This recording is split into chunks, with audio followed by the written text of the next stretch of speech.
Baiklah, bismillahirrahmanirrahim. Assalamualaikum warahmatullahi wabarakatuh. Waalaikumsalam Waalaikumsalam warahmatullahi warahmatullahi wabarakatuh. wabarakatuh.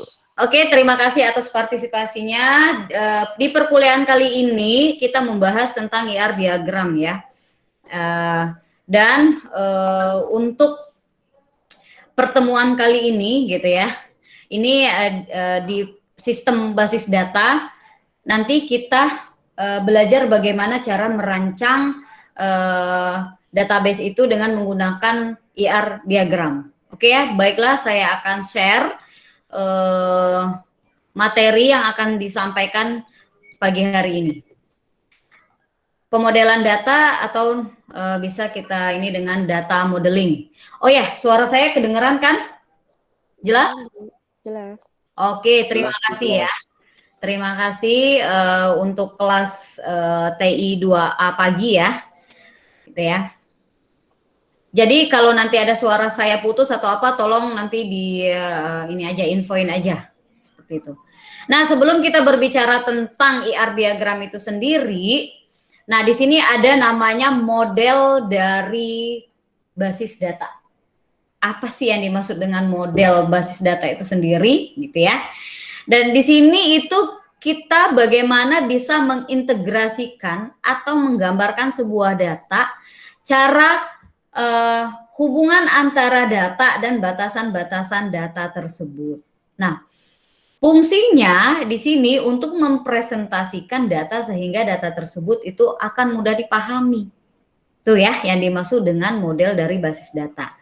Nah, di sini ada pelepelan pada abstraksi data dan di sebelah kiri gambar itu dia itu gambaran dari abstraksi data. Itu ada 3 level. Level pertama itu pandangan pemakai atau view level, kedua secara konsep level, gitu ya. Konsep level itu menggambarkan data apa yang akan disimpan di dalam database itu sendiri. Biasanya digunakan oleh adminnya, administrator, ya. Dan level fisik atau fisik ini paling rendah ini ya di level fisik ini. Di sini menggambarkan bagaimana data disimpan dalam kondisi sebenarnya. Kita lihat ini hubungan level tadi antara level abstraksi data, di mana di situ view 1 itu contohnya sebuah bagian keuangan, bagian akuntansi dan lain sebagainya, level terkonseptual, dan ada fisiknya seperti itu ya. Nah, fisik tadi dia level paling rendah. Nah, di pertemuan kali ini kita membahas tentang pemodelan ya, pemodelan data. Nah, di sini bisa dibedakan menjadi 2. Secara konseptual data modeling itu dengan menggunakan atau menggambarkan IR diagram, dan physical data modeling atau bisa kita ini dengan skema database atau relasi antar tabel. Nah, untuk penggambarannya atau pemodelannya kita menggunakan entity relationship diagram atau bisa disingkat dengan IR diagram. Nah, kita lanjut ya. Di sini juga kita mendefinisikan model secara konseptual nih tadi. Kan konseptual tadi kan kita menggunakan IR diagram ya untuk penggambarannya. Bagaimana menggambarkan mereka secara visual pada diagram tersebut. Dan biasanya merupakan blueprint untuk merancang hal fisiknya. Itu ya kalau ini dimaksud dengan model konseptual. Gitu ya. Nah, di sini ada beberapa juga definisi dari model konseptual nih tadi. Nah, yang paling ini tadi kita diilustrasikan menggunakan IR diagram dalam menyelesaikan proses data modeling tersebut. Ya. Nah, sebuah model gitu ya. Semua model konseptual ini penting untuk bisnis gitu kan.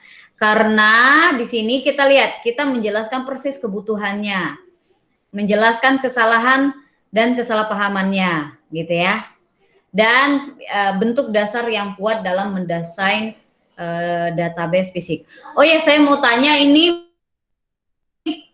modulnya ke-share kan ya sama saya ya? Kelihatan nggak modulnya? Kelihatan.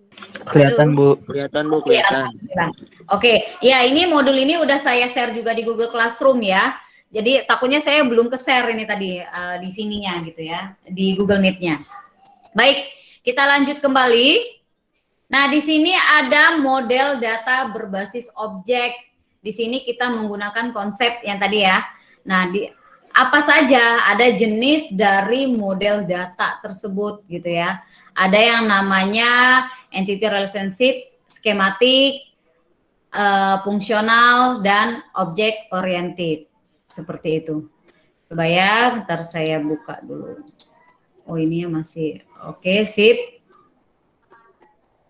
Oke, coba kita lanjut lagi ya. Nah, ada 3 jenis model data yang berbasis recon ini tadi. Ada relasional, ada hierarki, dan ada network. Di mana relasional ini model data yang biasanya ini populer ya, 2 dimensi antara relasi dan tabel.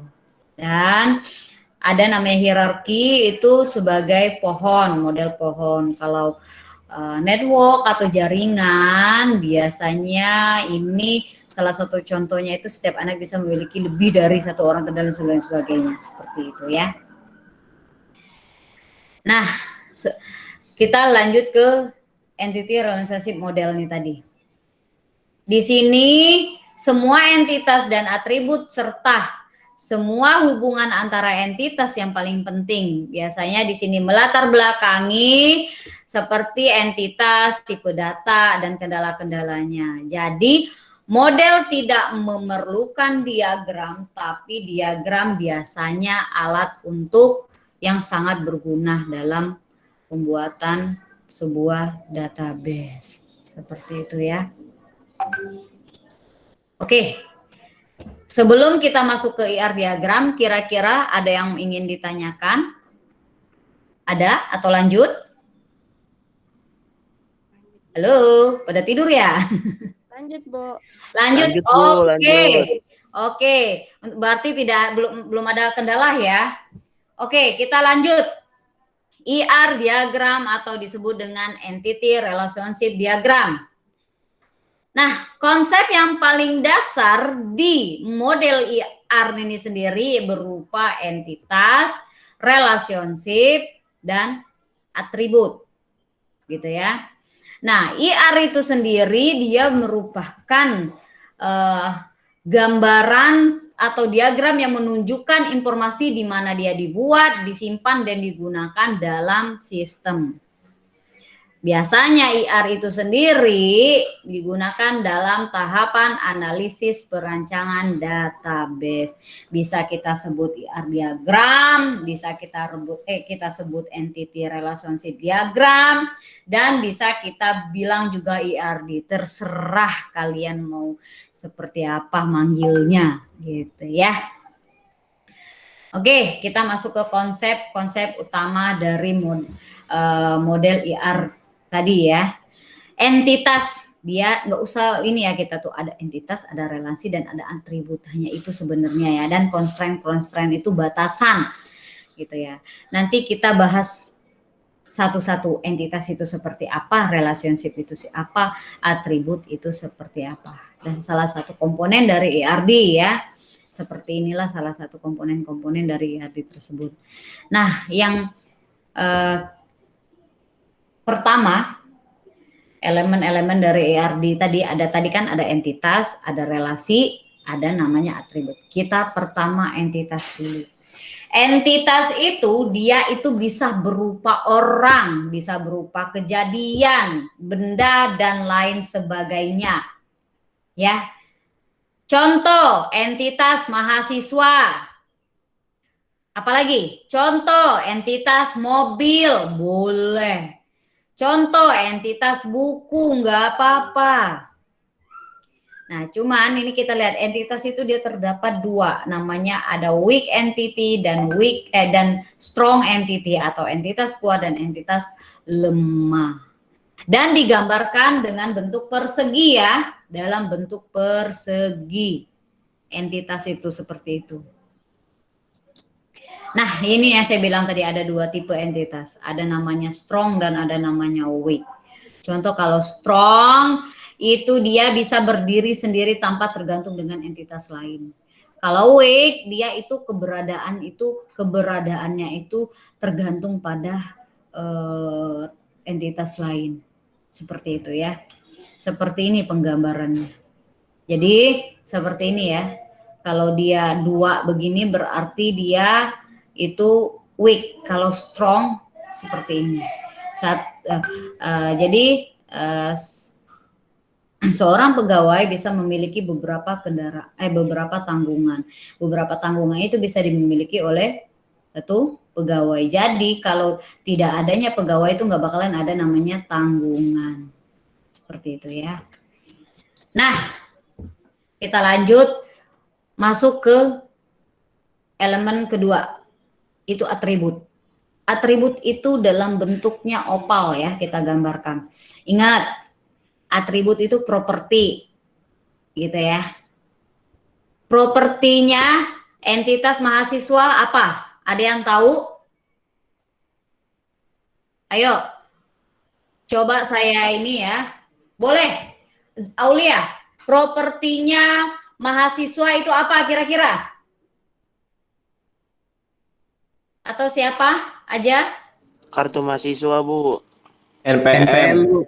Oke, NPM yang paling tepat ya. Jadi properti atau atribut mahasiswa itu pertama itu NPM, apalagi? Nama ya, alamat, jenis kelamin, seperti itu ya, dan lain sebagainya. Itu ya, bukan kartu ya, jadi NPM itu mahasiswa. Oke ya. Kita lanjut lagi. Nah, kalau entitas tadi kan bisa orang ya. Bisa benda, buku kan bisa jadi entitas. Nah, kalau propertinya buku, kira-kira ada yang tahu nggak? Propertinya buku. Apa kira-kira? Kode buku ya, Bu? Kode buku, nama buku, jenis buku, apalagi? Dan lain sebagainya ya. Oke. Nah, setelah itu coba kita lanjut ke ini ya, udah pada paham ya properti-properti itu. Nah, dan setelah itu ini ada salah satu contoh tadi ya, mahasiswa tadi. Dia punya atribut atau properti NPM, nama, alamat, kota, tanggal lahir, dan lain sebagainya lah ya. Itulah nama atribut-atribut dari mahasiswa gitu ya. Dan di sini ada jenis-jenis atribut. Nah, jenis-jenis atribut itu sendiri ada yang kita sebut dengan nama K. Di sini atribut K itu kan dia menentukan suatu entitas atau entity secara unik. Ada super K, kandidat K, primary K, alternate K, foreign K. Gitu ya. Super K seperti apa? Di sini atribut yang secara unik mengidentifikasikan sebuah tabel di dalam relasi. Nah, kalau kandidat K di sini atribut di dalam relasi yang biasanya menjadi nilai unik. Kalau primary K itu kandidat K yang dipilih untuk mengidentifikasikan tuple secara unik dalam relasi. Kalau alternate itu biasanya kandidat K yang tidak terpilih sebagai primary key.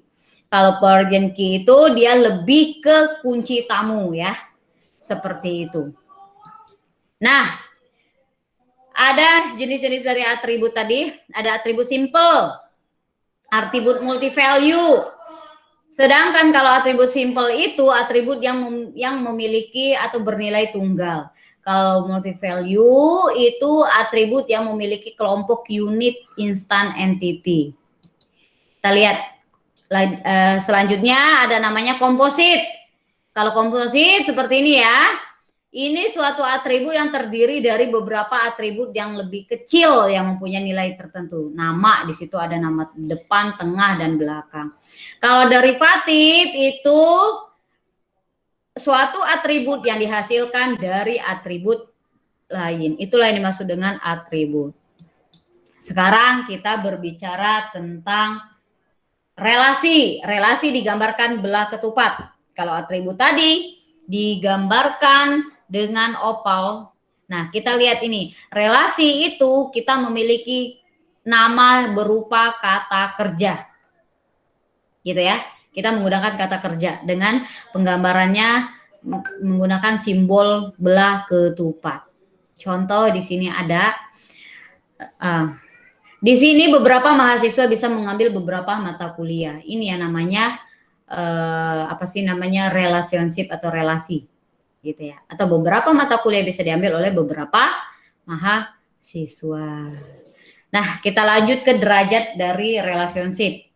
Di sini terdapat 3 derajat dari relationship, unary, binary, dan ternary. Gitu ya. Kita lihat sebagai contohnya, ini contoh unary, binary, dan ternary. Tapi sering kali kita bikin itu yang ternary ya, gitu kan. Karena jarang kalau cuma 1 atau 2 buat entitas aja gitu ya.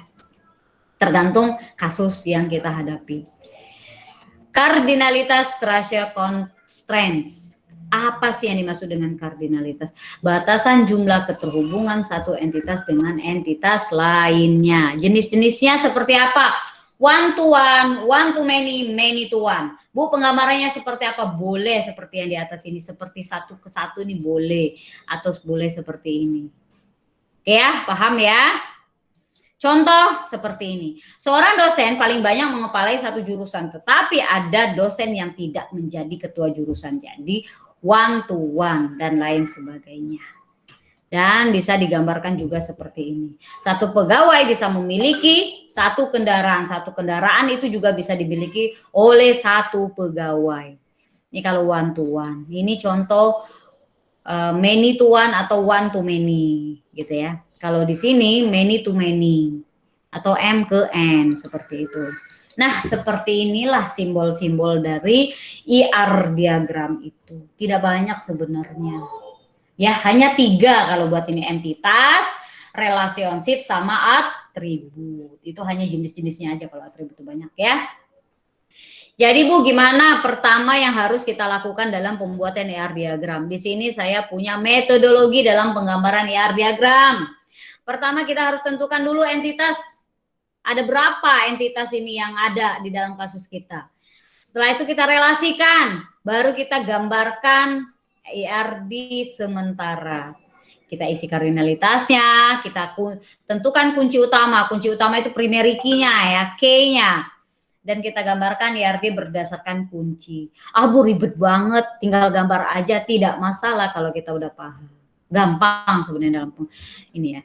Nah, kira-kira ada yang mau ditanyakan nggak dengan materi IR diagram ini? Ada kira-kira?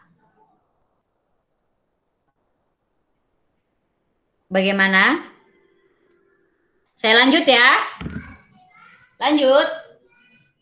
Lanjut, Bu. Oke, terima kasih ya. Masih setia. Nah, di sini kita ada contoh kasus. Saya pengen tahu nih. Di sini kan ada suatu hasil ujian dinyatakan dengan atribut sebagai berikut. Oh, berarti dia di contoh kasus ini dia sudah menyatakan sudah ada atribut ya. Berarti yang harus kita cari nih apa nih? Dia minta gambarkan IR-nya. Jadi kira-kira apa nih yang kita cari di sini?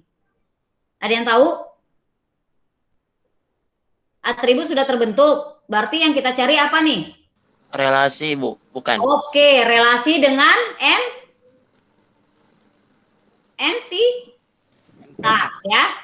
Oke, di sini ada relasi dengan entitas.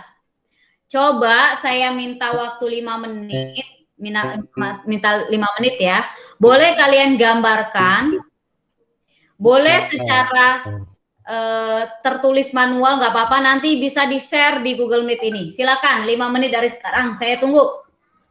Nanti kalau yang udah, Bu, saya sudah Bu. Nanti silakan di-share di ini ya. Boleh difoto, tulis manual di foto, nanti bisa di-share di komputernya.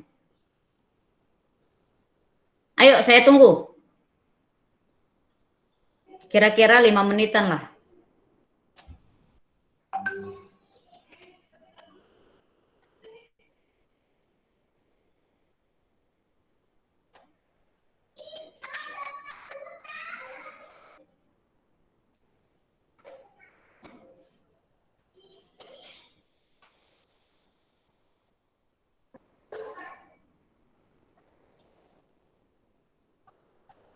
Udah, ada yang udah selesai?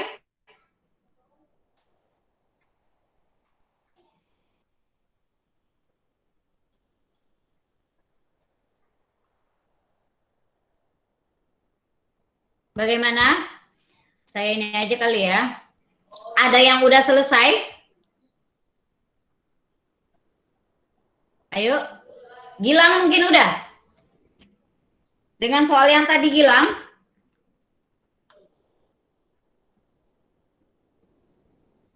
Bagaimana? Tuh, hilang ya.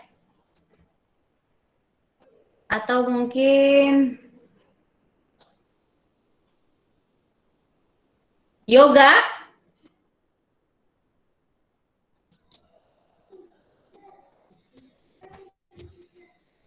Bagaimana?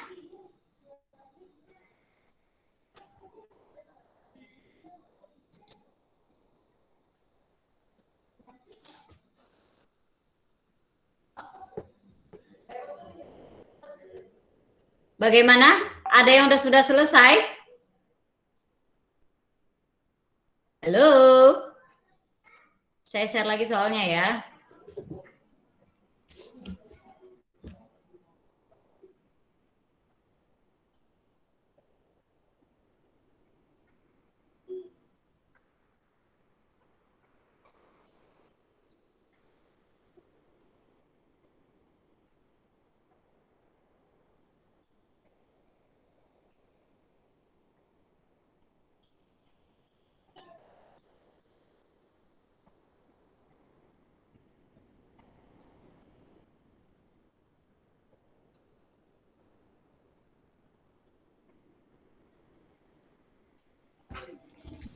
Baik.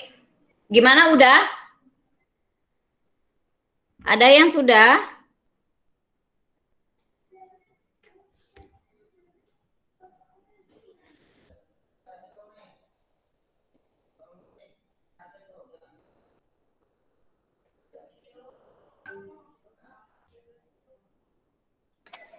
Kayak gini bukan, Bu? Boleh, bentar ya. Saya stop sharing dulu, kamu bisa sharing ya. Saya stop sharing dulu. Mana nih? Stop sharing. Dah. Coba silakan siapa yang mau tadi? Silakan di-sharing. Nanti kita bahas bareng-bareng.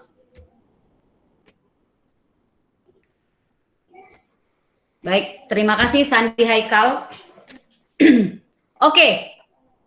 Nah, bagaimana coba bisa iniin Sandi hasilnya? Gimana, Bu? Coba bisa diinin. Tadi kan ada berapa atribut? Ada 5 ya? Iya. Oke.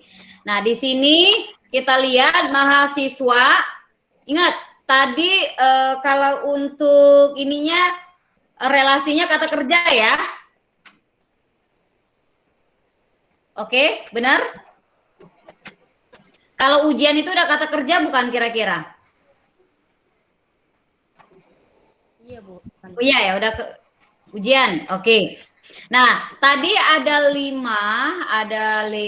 atribut, ada nama mahasiswa, nomor mahasiswa, mata ujian, nama dosen penguji, dan nomor dosen penguji. Jadi mahasiswa itu dia melakukan ujian, dan dosen tadi dia, dosen penguji tadi menguji mahasiswa tersebut. Nah, ini kalau kita itu hanya 2 entitas. Bu, bisa nggak kalau nanti bisa kita jabarin jadi 3 entitas? Sebenarnya tidak masalah. Yang penting relasi tadi itu harus menggunakan kata kerja. Itu saja sebenarnya. Ya. Oke ya. Nah, yang dimaksud dengan mata ujian itu mata kuliah yang diujikan ya. Seperti itu. Oke, terima kasih Sandi sudah share. Nanti saya buka lagi. Mohon ditutup ininya. Oke. Nah, seperti itulah ya. Saya coba share ulang lagi punya saya.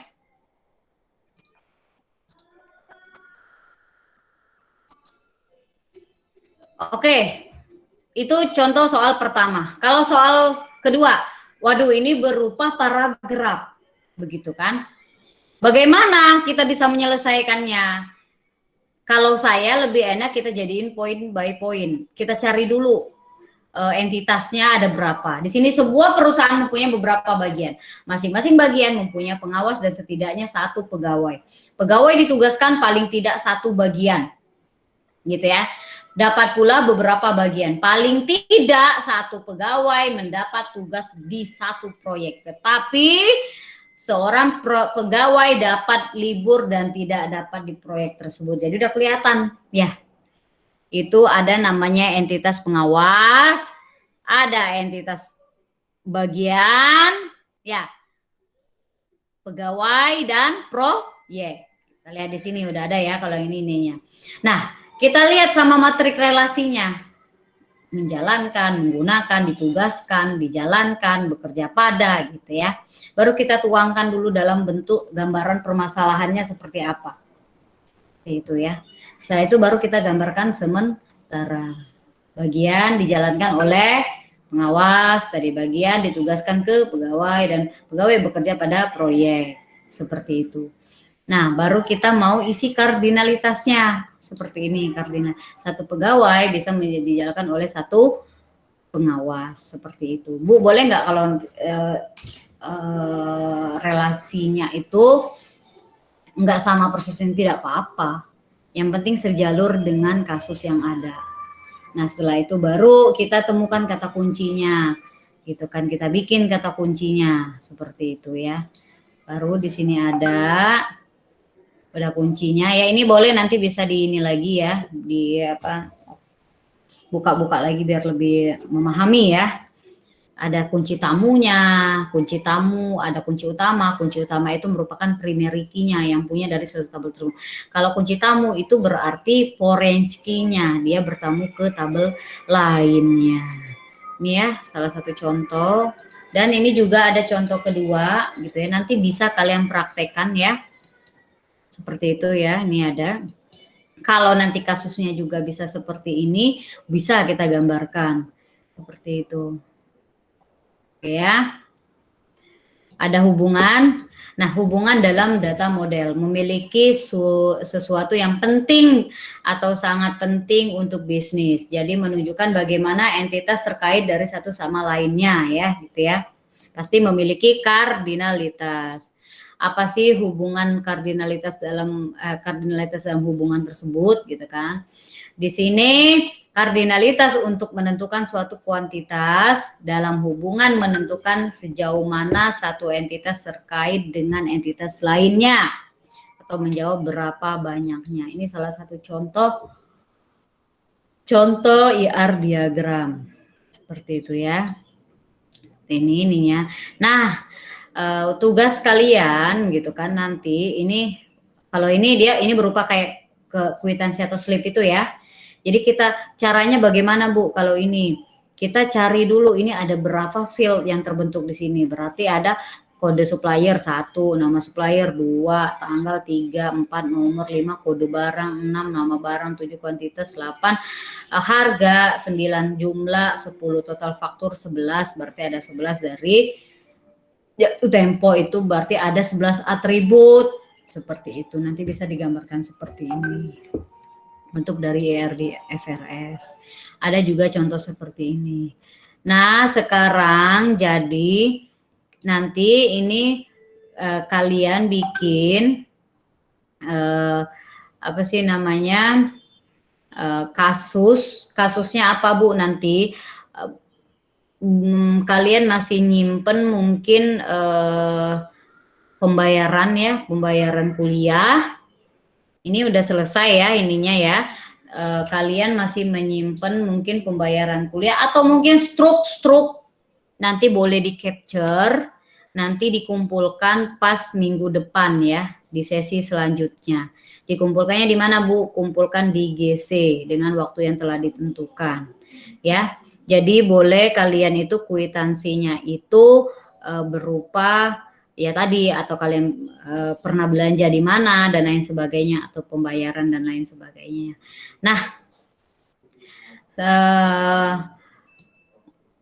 cukup sekian mungkin penyampaian dari saya ya. Kira-kira ada yang mau ditanyakan nggak? Oh iya dong, kalau ada itu coba on kamera dulu sebentar. Di on kamera coba. Ini nggak ada yang mau on kamera, kayaknya masih kucel semua katanya ya. Baru pada bangun ya. Iya, Bu. Kira-kira ada yang mau ditanyakan? Boleh, silakan. Paketan habis. Baik, Rafli. Apa? Ada yang mau ditanyakan sebelum kita tutup untuk perkuliahan hari ini?